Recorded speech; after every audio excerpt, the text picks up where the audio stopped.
In the past, in our admissions tests, when they've been handwritten, we've been looking for 3 things, and those 3 things will be exactly the same things we're looking for now that the essays are typed.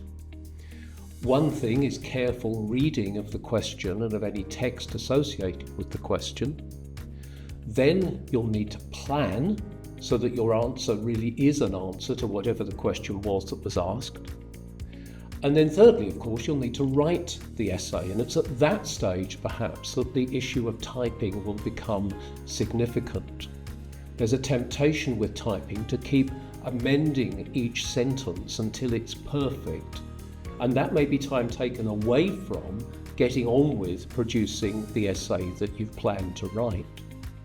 Or, perhaps worse, you may think that the planning's not important because you can always plan as you go.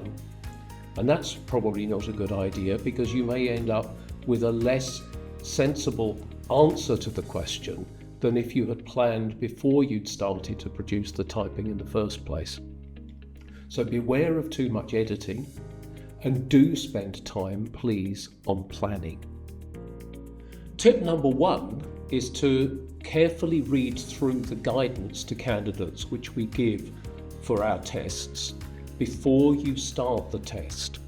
You may have read it many times before, but remind yourself of what it is we're looking for, and that may help you when you come to produce your answers.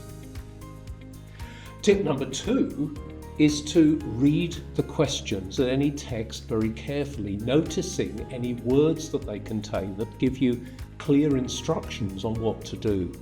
Words like briefly, words like in your own words may help you to do the sorts of things that we're intending you to do to help us to see how you think. Tip number 3 is to spend a little time after you've read the question planning your answer before you start to type it. Make sure that you have an outline in mind of what you're going to do, and then maybe a little more detail about the arguments you're going to present. We don't need elaborate introductions or conclusions if the essay you write is clear enough in itself. So spend time planning, and that will then show up in the quality of the essay you produce. Tip number 4 is that more is not necessarily better. It's very rare for the longest essays we see to be among the best essays that we see.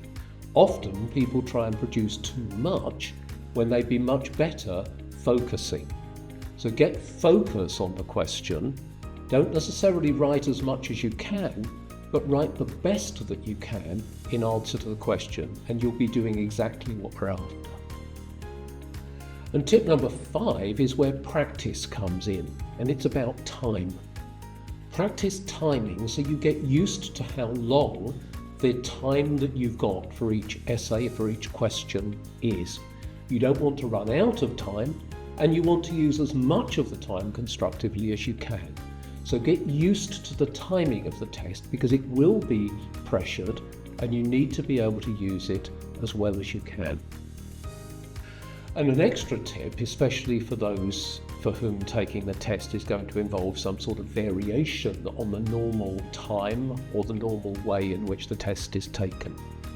If you normally have extra time in examinations, or if eyesight issues are going to mean that you need a larger monitor, for example, do please check with your test centre in good time, so as early as possible, that all the arrangements are going to be in place for you.